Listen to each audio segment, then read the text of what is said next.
ഇസ്രയേലിലെ ആണവ കേന്ദ്രത്തിലേക്ക് മിസൈൽ ആക്രമണം നടത്തി ഇറാൻ. തെക്കൻ നഗരമായ ഡിമോണയിലെ Shimon Peres Negev nuclear research centre ലക്ഷ്യമിട്ടായിരുന്നു ആക്രമണം. സെന്ററിൽ തീപിടുത്തമുണ്ടായതായാണ് സൂചന. 24 മണിക്കൂറിനിടെ 5-ാം തവണയാണ് ഡിമോണയിൽ മിസൈൽ ആക്രമണം ഉണ്ടാകുന്നത്. 3 നില കെട്ടിടം ഉൾപ്പെടെ നിരവധി കെട്ടിടങ്ങൾക്ക് കേടുപാട് സംഭവിച്ചു. 100-ലേറെ പേർക്ക് പരിക്കേറ്റു. ന്യൂക്ലിയർ സെന്ററിലുണ്ടായ ആക്രമണത്തെ തുടർന്ന് ആണവ വികിരണം സംഭവിച്ചിട്ടില്ലെന്ന് രാജ്യാന്തര ആണവോർജ ഏജൻസി അറിയിച്ചു. സ്ഥിതിഗതികൾ നിരീക്ഷിച്ചു വരികയാണെന്നും ആണവോർജ ഏജൻസി തലവൻ റഫാൽ ഗ്രോസി പറഞ്ഞു. ഗാർസിയ ആക്രമണത്തിന് പിന്നാലെ നദാൻസ് ആണവ നിലയത്തിന് നേരെ നടത്തിയ ആക്രമണത്തിന്റെ മറുപടിയാണെന്നാണ് ഇറാന്റെ പ്രതികരണം. വ്യോമ പ്രതിരോധം പ്രവർത്തനക്ഷമമായിരുന്നുവെന്നും പക്ഷേ മിസൈലുകളെ തടയാൻ കഴിഞ്ഞില്ലെന്നും ഇസ്രായേൽ സൈന്യം വെളിപ്പെടുത്തി. സംഭവത്തിൽ അടിയന്തര അന്വേഷണം ആരംഭിച്ചതായി IDF വക്താവ് ബ്രിഗേഡിയർ ജനറൽ എഫി ഡഫ്രിൻ വ്യക്തമാക്കി.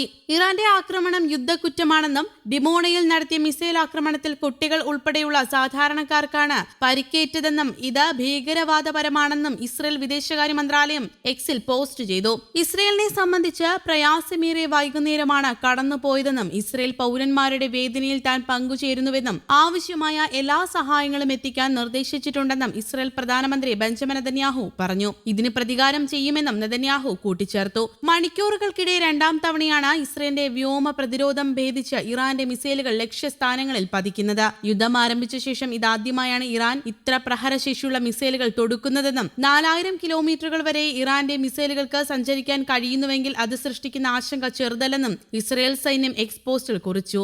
യൂറോപ്പിലും ഏഷ്യയിലും ആഫ്രിക്കയിലുമുള്ള രാജ്യങ്ങൾക്ക് ഇത് വലിയ ഭീഷണി ഉയർത്തുന്നുവെന്നും ലണ്ടനിലും പാരീസിലും ബെർലിനുമെല്ലാം ഈ മിസൈലുകൾ എത്തിയേക്കാമെന്നും IDF ആരോപിക്കുന്നു.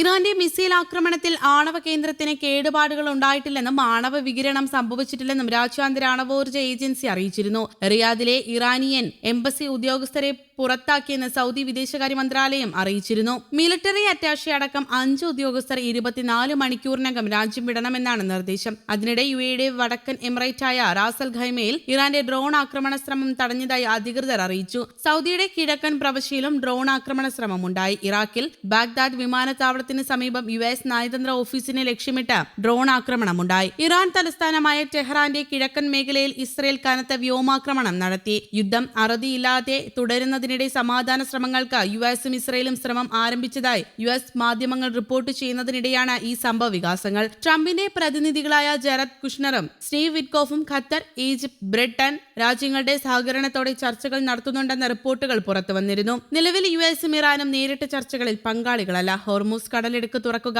5 വർഷത്തേക്ക് മിസൈൽ പദ്ധതിയോ പരീക്ഷണമോ പാടില്ല, യുറേനിയം സമ്പുഷ്ടീകരണം നടത്തരുത്, ആണവ റിയാക്ടറുകൾ റദ്ദാക്കുക, മിസൈലുകളുടെ പരിധി 1000-ൽ താഴെയായി നിശ്ചയിക്കുക, ഹിസ്ബുള്ള, ഹൂതികൾ, ഹമാസ് എന്നീ സായുധ സംഘങ്ങൾക്ക് ധനസഹായം നൽകരുത് തുടങ്ങിയ 6ഓളം ഉപാധികളാണ് US മുന്നോട്ട് വയ്ക്കുന്നത്. ഹോർമൂസ് കടലിടുക്കിലെ സാഹചര്യം സാധാരണ നിലയിലാക്കാൻ US-ഉം ഇസ്രയേലും ഇറാനെ ആക്രമിക്കുന്നത് നിർത്തണമെന്നും ഭാവിയിൽ ആക്രമിക്കില്ലെന്ന് ഉറപ്പ് നൽകണമെന്നുമാണ് ഇറാന്റെ പ്രധാന ആവശ്യം. നഷ്ടപരിഹാരം നൽകണമെന്ന ഇറാന്റെ ആവശ്യത്തിന് പകരം മരവിപ്പിച്ച സാമ്പത്തിക സ്രോതസ്സുകൾ തുറന്നു നൽകുക എന്നതായിരിക്കും US-ന്റെ പദ്ധതി. ദീർഘകാല കരാറിലേക്ക് എത്തും മുൻപ് താൽക്കാലിക വെടിനിർത്തൽ സാധ്യതകളും പരിഗണിക്കുന്നുണ്ട്. അതേസമയം ഇന്ത്യ, റഷ്യ തുടങ്ങിയ രാജ്യങ്ങളും സജീവമായി ഗൾഫിന്റെ പങ്കാളിത്തത്തോടെ മധ്യസ്ഥ ചർച്ചകൾ നടത്തുന്നുണ്ട്. News desk, Kerala Kaumudi.